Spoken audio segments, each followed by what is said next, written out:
G'day everyone. I thought I'd just give you a look at what plants I've got growing up against the side of the house in the backyard. This one, if you can have a little look, I've got a few lined up here. Now I am planning on changing a few of these plants around in springtime, but I'll at least give you a little look to see what I'm growing. Now this one here is a grape. I've only got the one grape, and it was a tiny little one last year, and it grew huge, put on a lot of leaf growth, and actually I've just noticed it's starting to wake up. There we go, bit of green. So it's only about 3 weeks and it's going to be springtime. So, and we've even got a little bit of green on there. This is beautiful to see. Some more on there. So this variety of grape is the Maru. It's a seedless grape apparently, a reddish colour or a darker colour grape.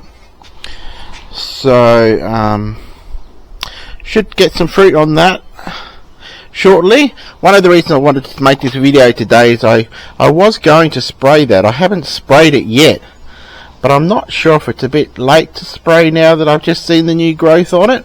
I may have to look that up online, because if I spray now it might interfere.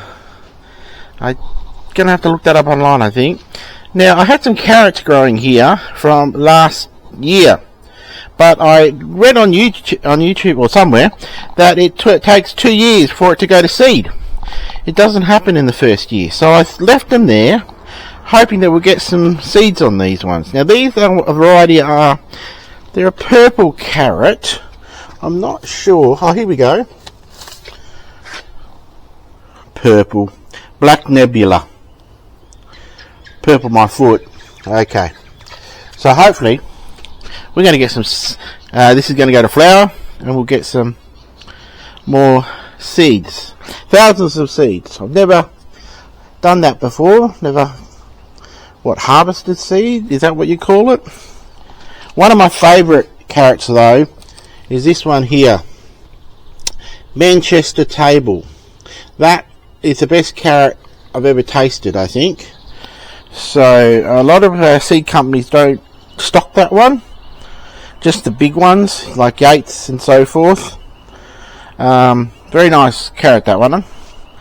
Now I've got 3 variety of currants here. I've got the red currant, and I've got the black currant, and I've got a white currant just there. And I've had these for about 2 years, and so far they haven't produced any fruit. But I have learned recently, last few months, that online that currants can take 2 or more years to fruit. I was getting very frustrated with it, but I think it's going to be okay. And I've just noticed that there are some green buds coming out. I didn't know if I'd killed off a lot of these last year, because I repotted it in summer and it was 40 degrees Celsius, and I used a very, very strong cow manure to transplant them into, and they lost all their leaves.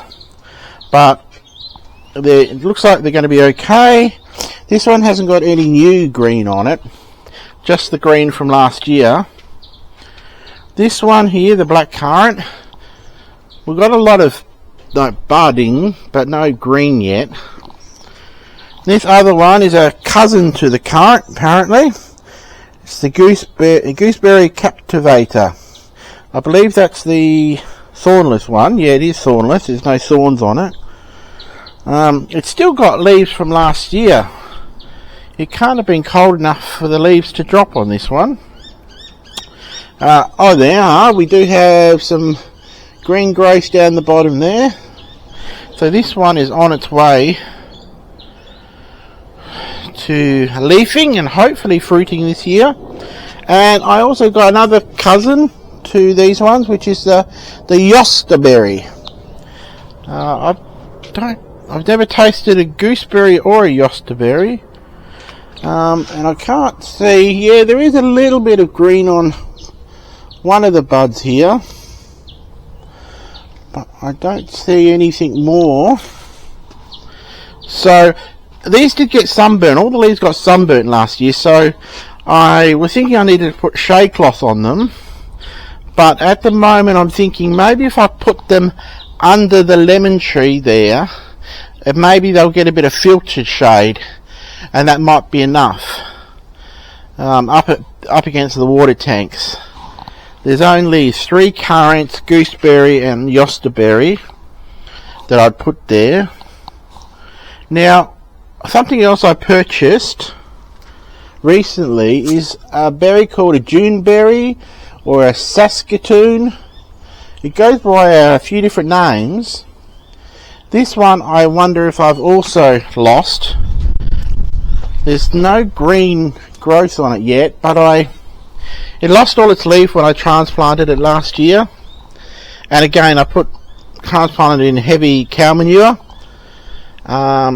So I don't know if I've lost it or if it's going to survive. I've only got the one Bella variety, but this Saskatoon Northline, I've actually got 4 of those ones. Oh, I did taste a Saskatoon last year. It only produced about 3 fruits, and they're delicious. They're kind of like a blueberry, but I think even nicer than a blueberry, to tell you the truth. So there's the Northline variety. There's 4 of them, and then there's the very sweet variety. And there was 3 very sweet varieties that I got, and this one looks like it's about to wake up. It's not green, but looks like it's just about to emerge. So this one's going to be alright. So there was 3 of these. This was the one I tasted last year, this very sweet variety.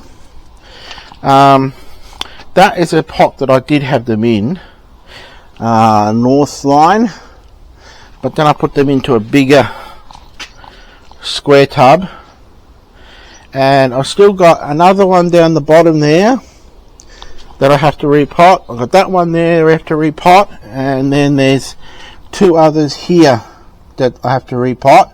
There's also another one out the front that I have to repot. So I've got some work to be doing.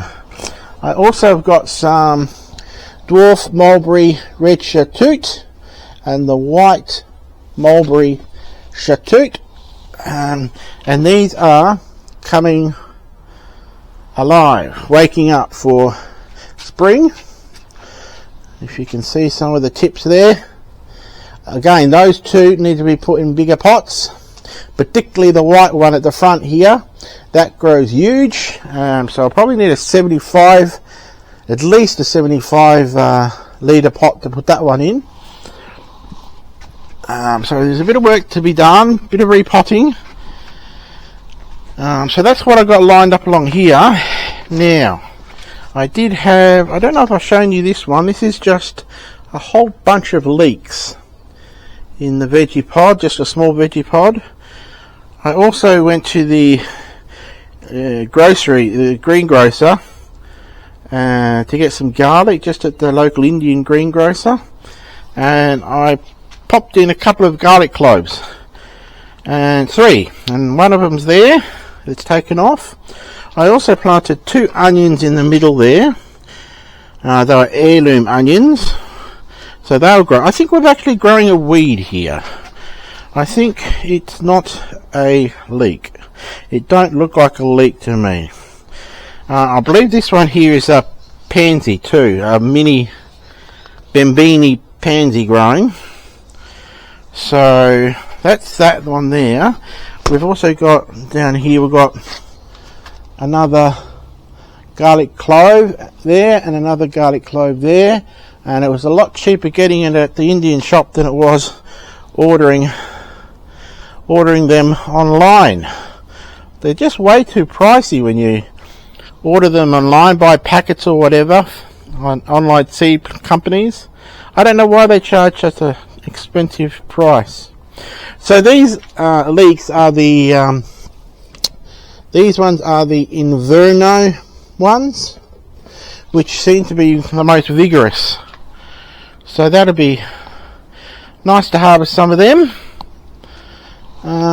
There is another variety of leek that I planted down here. In this one here, this one was the lion variety of leek. Not as vigorous, these ones, but that's fine. And also just a few spring onions, straight leaf spring onions. So that's really what I wanted to show you today, just what I had lined up along here. The grapes, carrots, and all those currants and saskatoons, and some mulberries. Oh my goodness, I've got a food farm happening. All we need now is for production, the taste test. None of these are produced for me. I only had 3 saskatoons last year. Oh, they're beautiful. So I'm hoping this year is the year where things happen, miracles happen, and I get to taste a whole bunch of fruit. Maybe some grapes too. Oh, it's exciting. I'm looking forward to it. You can have a little look too if you want at some of my grapes. Grapes. What are these things called? Strawberries. We've got a white alpine strawberry here, and I kind of put them on these rack things, these $20 rack things that you can get from time to time at Bunnings. But I haven't had a lot of success with strawberries. I brought a lot of varieties, but last year they were too hot in the summer and they were burning, and I moved them over where that veggie pod is over there, and then it wasn't working well there, so then I moved them kind of further out under this cover here, and they were surviving, but they weren't producing fruit under the cover. So I've just recently put them out here in the hope that they will survive and produce fruit. I did admittedly forget to water them, and that kind of doesn't help with fruit bearing plants. So I've got to might make a video one day and just see what ones I've actually got that has survived, because a lot of them died. I've got the tarpan, the sweetheart, I've got a Melba, there's a Sumo, but it really hasn't grown anything from when I brought it, really. So by the way, there is a couple of other, there's a dwarf cherry there, a Royal Crimson, and that was bare root. Just a couple of months I've had it, and it's growing away nicely. And a black cherry, miniature cherry, to go with the white cherry that I've got. And this one has just starting to wake up too. So this also is a dwarf miniature one. So I think there's 5 varieties of cherry I got the last couple of months.